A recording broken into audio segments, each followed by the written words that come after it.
Hi BookTube, my name is Sarah and welcome to the Bookish Knitter. Today I am coming to you with a December 2022 book haul. So if you've been watching my videos, you know that I fell off the wagon doing the Read What You Own challenge that's being hosted by Criminale. I'm restarting it in January, and I think I'm going to make 2023 the year that I do not buy books, or do my best to not buy books. I don't know if I'm going to set an actual challenge goal. I'm probably going to go for 100, but we don't know. I'll see where I land next year when I do this, but my husband and I, so I'm filming, so you guys are not going to see this till after Christmas. So apologies for the merry sign if you guys are over the Christmas season at this point. I'm filming this on December 3rd. So I'm going to kind of film this as I go through the month and as I might purchase things.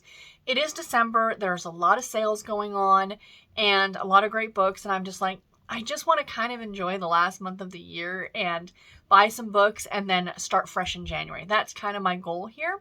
So yeah, by the time you guys see this, I will be like 3 or 4 days away from restarting the challenge.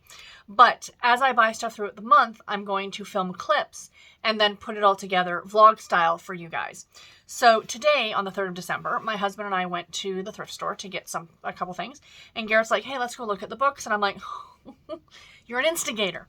So I'm like, I'm not going to buy anything. And every time I say that, then I look and they have all these older, mostly what I got, like Super Romance, Special Edition, and a couple of Silhouette Intimate Moments. I'll talk about those in a second. And an old Harlequin Romance novel. So I decided to rescue these beauties from the store. And yeah, it's a thing. So let's start out. I only got 7 of them this go round, so I'm doing pretty good. This is a Harlequin Romance. It's number 3171, and it's from January of 1992. The reason I got it is the title. Garrett's Back in Town. It's my husband's name. And this is by Leah Michaels. So yeah, so this one sound like I don't know what any of these are about. I just picked them up for whatever reason that they looked appealing to me. So to add to my collection. So Garrett's Back in Town by Leah Michaels.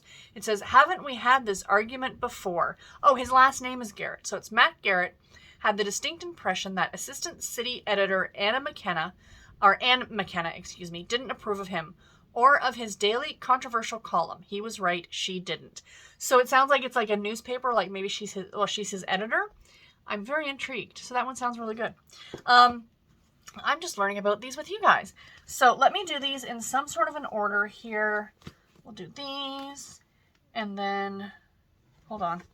We'll do these last because that was like my favorite one. The one that, sorry, I'm talking to myself here, guys. So we'll go with some Silhouette Special Edition. These are some older ones. So we have Summer's Storm by Patty Beckman. This is number 321. And this is from July of 86, July of 1986. So that one looks really good. Oh my gosh, there's like newspaper is the theme for this one. Summer Storm. As a cartoonist for the politically outspoken Austin newspaper, Lita Adams is well aware of the steamy nature of Texas politics. Her work won much acclaim as she anonymously drew the biting satirical cartoons of the politicians whom the newspaper didn't like. And they didn't like Senator Grant Hunter. I'm not going to read it anymore, but it sounds like, obviously, he's a senator, she's a political cartoonist. That's kind of fun, right? Different. What's up with the mariachi band? And there's putting stickers now on the books at Value Village, which on one hand I'm happy about because I don't have to argue with the people at the checkout about how much the books are, because usually I do when it comes to the Harlequin Silhouette. But on the other hand, it's stickers. So that's a thing. I wish they would just put like a little dot sticker in a certain color, but I guess those are easy to take off. I don't know. So yeah, so there's that one. And then we have a Linda Howard. This is White Lies, another Silhouette Special Edition, number 452. Really pretty cover. Oh yeah, and the covers wrap around on these ones, you guys. So you see that? Does it do it on this one? Yeah, so there's the back of that one. So yeah, I really like that one, or like these ones. So this is from May of 1988. Really pretty. Gosh, I'm trying to read white on a light background. You don't argue with the FBI. That's just good practice. So when they summoned Jay to identify her gravely injured, heavily bandaged ex-husband, she agreed to keep a bedside vigil. Strangely, even unconscious, Steve wasn't at all like the husband she remembered. As he struggled towards awareness, he demonstrated a strength of character, a manly power the old Steve had lacked. Ironically, she was more drawn to him than ever. When Steve finally awoke, Jay had a unique chance to recapture and even embellish the past. But would the new Steve even share her cherished memories? Ooh. So at first, as I was reading the back of that, I thought, is it really her husband? But it sounds like he is, but clearly maybe a bump to the head. I don't know. Sounds good. I'm excited. Yay! That's some good picks here. Another one that I picked up specifically for... Okay, well, the cover is all kinds of awesome on this one. But we have Surrender to a Stranger by Sibley Garrett, another Garrett. And this is a Silhouette Intimate Moments. These eventually became what you would now purchase as the Harlequin Romantic Suspense line. So this is number 211, and it's from October of 87. Look at that cover, you guys. That's all kind of 80s awesome, is it not? Oh, I love it. Could she love a man she shouldn't trust? No. It says investment banker Laurel Foster's son had been kidnapped by her vengeful ex-husband. Laura had come to sultry Mexico to find the child, but she couldn't challenge the wealth and power of Julio on her own. Gabe, with his lazy smile and dangerous glint in his eyes, appeared like a guardian angel. Laura instinctively trusted Gabe, but while he made it clear that he wanted Laura, he still held his emotions in check. She longed to know what drove him to help her, but could the secret hidden in Gabe's heart bind them together, or would it destroy their growing love? But just that cover is just... That's how you stand around with somebody, right? Abso-freaking-lutely. Next up, we have an older Silhouette Intimate Moments. Again, now the Harlequin Romantic Suspense line. Head Over Heels by Sue Ellen Cole. And that cover is just delightful as well. Oh, this one sounds really good. Poltergeists, ESP, Strange and Unusual Happenings. They were all run-of-the-mill for parapsychologist Dr. Sonia Barnes. So when she met stuntman Dylan Hamlin, it wasn't his startling gift of I know the word and I can hear the word in my head. Hold please. Precognition. That's the word. Sorry. Saying words sometimes is difficult for me. His startling gift of precognition that disturbed her. It was a quality about this turquoise-eyed charmer that was all too human and all too male. With Dylan's arms around her, Sonia suddenly understood what extrasensory experiences were all about. But Dylan had come to her for a reason. The mental concentration he needed for an upcoming stunt was threatened by a reoccurring dream of disaster. If Sonia hypnotized him, the dream would stop and he could do the death-defying stunt. Would she help him only to lose him? That sounds really, really good. So yeah, it says Spookbuster at the top. So again, might be a little, stuff that maybe wouldn't pass muster today, but I think it would still be an entertaining enough read. And last but not least, I have 2 Harlequin super romance novels, which are some of my absolute favorites. You guys know this if you've been watching me for any length of time. So we have here, the first one is number 419, and this is Tigers by Night by Sandra Canfield. So there we go, my friends. This is from, I think it's September of 1990. There's a picture on the back, too. So I got that. She's clearly knitting, and there's a baby. Everyone was worried about Jake Cameron. He'd been ordered to take a break from police work and simply relax. But driven first by guilt, then by desire, Jake had created a situation that was neither simple nor relaxed. He'd volunteered to watch over preemie babies, tiny Peter Bauer in particular, and from there it was easy to get close to Robin, Peter's widowed mother. Jake had never intended to fall in love, though it was an impossible complication, impossible because sooner or later he had to tell Robin the truth. Sooner or later she had to know he had killed her husband. Don't. Oh my god, that sounds so good. Like, up until that point I was like, okay, sure. And then it's like, ooh, that's a twist. So yeah, that one sounds really good. And last but not least, there should be no question at all as to why I got this book. So we have Every Move You Make by Bobby Hutchinson.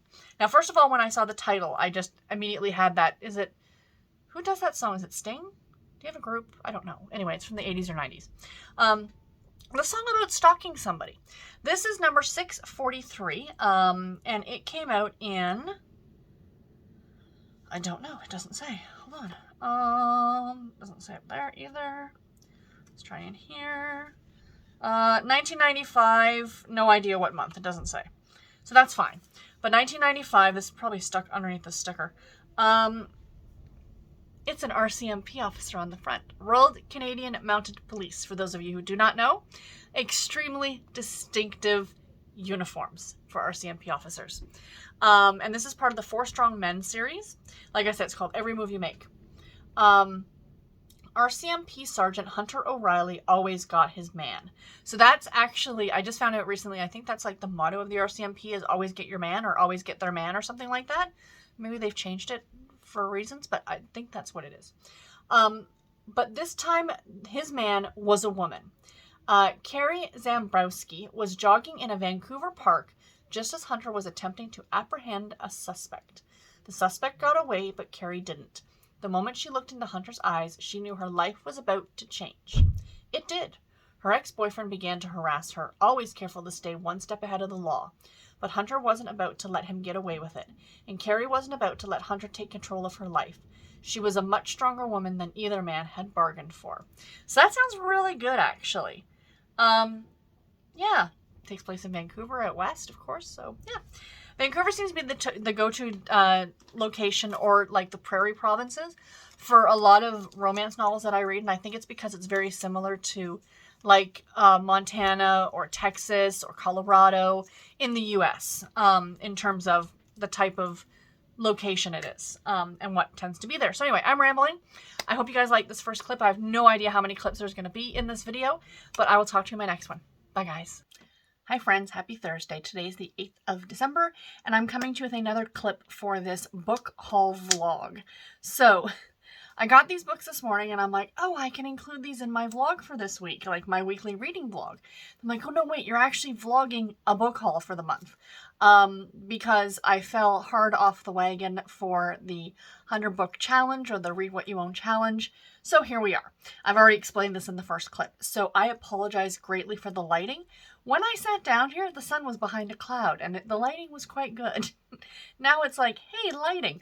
And the blinds are closed, but you wouldn't know that. So I'm going to do my best here. I need to get this filmed, because if not, I'm going to put these books on the shelf and probably forget about them. Because that's the way things go. So first of all, the reason that I got books is because I went over to Walmart this morning on my way to work. Because tomorrow is my work Christmas party, and we need to bring a new unwrapped toy. So of course, I am purchased children's books to bring, because books are a far superior gift to toys, in my opinion. So I got 2 books. I think that these would be good for either a boy or a girl. We weren't really given any sort of direction, just a new unwrapped toy. So I got 2 of these Geronimo Stilton books. I've heard good things about them, and they're both holiday themed. So I got Merry Christmas Geronimo. Sorry again for the lighting. There we go. That's not so bad. And then I got the Christmas Toy Factory. So yeah, so these are the presents that I am donating for the toy drive or what have you. So yeah, like I said, books, always a good gift. Oh, see, there's the lighting. It's better now. But these look super, super adorable. So yeah. And they were both 25% off too, so that's kind of a bonus. So I'll put those back in my purse so I don't forget to take them tomorrow. But of course, while I was there, I had to buy myself some books because I saw them there and it was a thing. So both of these are Christmas books. Am I going to get to them this Christmas? No. Did I need to buy them right now? No. Could I have waited until they probably went on sale on Kindle sometime next year? Probably. Did I buy them? Absolutely. So the 2 books that I got, I think Tiffany over at the Beach Bum Bookworm read this one, and I've read this series before and I really like it. And this is the Cowboy Cookie Challenge by Lori Wilde, and it's part of the Twilight Texas series. It's really cute. I love that old truck. Those old trucks just scream Christmas to me. I think it's so cute. So yeah, this is part of the Twilight Texas series. Paperback, or just a little mass market paperback from Avon. The New York Times bestselling author Lori Wilde returns to Twilight, Texas with a delicious love story about a sexy cowboy and a love-shy nurse determined to win the Christmas Cookie Challenge. It says he's sexy, single, and he can bake. I'm sold. I'm sold. So yeah, I thought this one was really, really cute. And I decided to pick that one up. And then the other one I got because I actually think I had this one from NetGalley. Good possibility. But I really, really enjoyed. It was one of my top 5 books of the year last year. Or not top 5. It was one of my 5-star reads in 2021. Was this author's book that came out last Christmas, which was The Secret of Snow. And I really enjoyed it. And when I saw this one on the shelf for, I think it was 30% off, I decided to go ahead and buy it. And that is A Wish for Winter by Viola Shipman. Oh gosh, you guys, I'm sorry for the lighting. There we go. Oh, that's okay. Clouds come out just for a minute, please. But yeah, there's the cover of it. So it looks really cute. It says, with echoes of classic Hollywood love stories like Serendipity and An Affair to Remember, Viola Shipman's latest winter charmer following the USA Today bestseller The Secret of Snow is sure to tug on heartstrings and delight readers who love books about books, missed connections, and the magic of Christmas. So this sounds delightful. If for some reason I have time to fit this onto my TBR this year, I will. Doubtful. I should start a list now of the books I want to get to next Christmas. And I should start reading them in, I don't know, August. That might be an idea. So yeah, I loved, like I said, The Secret of Snow last year got 5 stars for me. I thought it was fantastic. So I am really, really hopeful for more good things. See, now you can see the cover nicely because the lighting is working with me.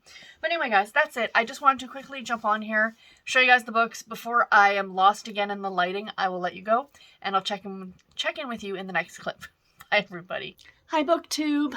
Welcome to the final clip of this vlog. So, I got some books over the last week or so. I have been sick. If you watched my video on Sunday, you will have seen the fact that I did talk about the fact that I was going to do this video.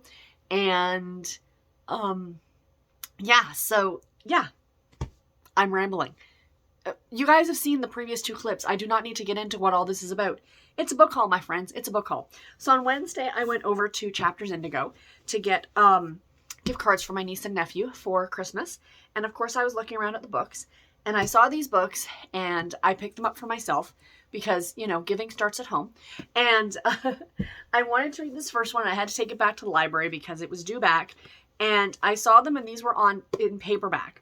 So the 4th book in this series is out right now on hardcover, but I'm going to wait for it to be released in paperback to get it because I like all of them in paperback. But I got the first 3 books in the Aggie Morton Mystery Queen series. So the first one is The Body Under the Piano. This is a middle grade series about a young Agatha Christie and her friend Hector Poirot, who helps her solve mysteries. So there's the first one. Absolutely adorable. These were like $12 each. Was that how much they were? Yeah, $13 each. I couldn't say no. And then I got Peril at Owl Park. I did actually start this one. I got about a chapter into it, but I haven't been doing a lot of reading lately, so I just said forget it, and I put it to the side. And I'm going to read the series in order, maybe for March Mystery Madness, or middle grade March or something like that. I'll pick up a couple of them. So we got that one, the second one. And then the 3rd book is The Dead Man in the Garden. They all look absolutely adorable. I've heard really good things about them. The author is Canadian, actually, so I'm very excited about it. And yeah, I'm looking forward to getting to those. Then I got my book of the month for the month of December. So this book is going to get read in January. That's my goal. I already opened it up. Then I will show you guys what else I got. I actually got a bookmark this time. Very exciting. They're kind of boring bookmarks, to be honest, you guys. Same time tomorrow? A little boring. A little boring. And then there was some Season's Greeting stickers. That was very, very cute. And then you voted, we counted. Congratulations to the 2022 Book of the Year finalists. Thank you for all who voted. And the winner was this one, Tomorrow and Tomorrow and Tomorrow by Gabrielle Zevin. I've never heard of it, but I guess people really liked it. So the book that I ended up picking was The Circus Train by Amita Parikh, I think. Another Canadian author. I think she's actually from Scarborough when I was reading the back. Was born and raised in Scarborough, Ontario, and received an honors Bachelor of Science from the U of T, the University of Toronto. When she's not writing, she works in the tech industry. This is her first novel. So another Canadian author. Always happy to support Canadian authors. This, I believe, takes place during World War II. It's a historical fiction. At the World of Wonders, Europe's most magnificent traveling circus, every moment is full of magic and nothing is as it seems, especially for the people who put on the show. So that's all I really want to read about it. But my goal is to read this in January. as I said, that's my goal with the Book of the Month books, is to read them the month after I receive them. So very excited about that one. And last but not least, I got some other book mail from Harlequin. They sent me 5 books for my consideration, if you will, and I am always happy to consider their books. So 3 of these are from January and 2 are from February. So I'll show you the January ones first. Very, very excited about all of these. So we have The Bookstore's Secret by McKenna Lee. A small town homecoming might be the real happy ending. Look at that cover, you guys. Isn't that great? Aspiring pastry chef Nicole Evans is just waiting to hear about her dream job. And in the meantime, she goes to work in the cafe at the local bookstore. But that's before the recently widowed Nicole meets her temporary boss, her first crush, Liam. Single dad Liam has always kept his life and his heart closely guarded from Oak Hollow gossip. Will his simmering attraction to Nicole be just one more thing to hide, or will the stuff at his or the stuff of his bookstore's romance novels? I love it. It looks, McKenna Lee is so great. Not just as a person, but as an author as well. She's wonderful. Highly recommend her books. And I got the new J.C. Lee, Just One Night Only by J.C. Lee, a Harlequin desire novel. Will giving into passion free them from their secret or cost them everything? This is part of the Hana Trio series. So yeah, gorgeous, gorgeous cover. Clearly she's a violinist. Looks lovely. Cannot wait to read this one. And last but not least, for the ones for January, we have an intrigue novel by the great Dolores Fawson. Love her. Lawman to the core. The Law in Lulbrook County series. A Texas lawman will do anything to protect a woman and a baby. You can't go wrong with a Dolores Fawson book. Her and B.J. Daniels, go to for intrigue novels. Absolutely. And then the 2 for February, we have a Presents novel. This is Cinderella Hired for His Revenge by Emmy Grayson. Gorgeous, gorgeous cover on that one. The boss rarely forgives and he never forgets, it says on the back here. Another gorgeous cover. Looks like it might take place in like a big city because you can see like some big buildings here. So I'm not too sure. Yeah, Manhattan. It says right on the back, Manhattan. I thought so. So yeah. And then a love-inspired suspense. Do love these. Alaskan Mountain Search by Sarah Varland. This is part of the Canine Search and Rescue series. So this comes out in February. A missing teen, a killer on the prowl. This canine's on the case. So yeah, I do love these. These are great, great books. So anyway, guys, that's it. I hope you enjoyed this video. And let me know, what books did you guys pick up in the month of December? In January, we are starting back again with the Read What You Own challenge. And I will not be, other than, I am making a few changes to it, but there will be a video about that coming out in the next week or so. I will be talking about the new changes that I'm making and kind of going with my 2023 goals. And yeah, I'll talk about all those then. Anyway, guys, take care and happy reading. Thank you all so much for watching. Bye, guys.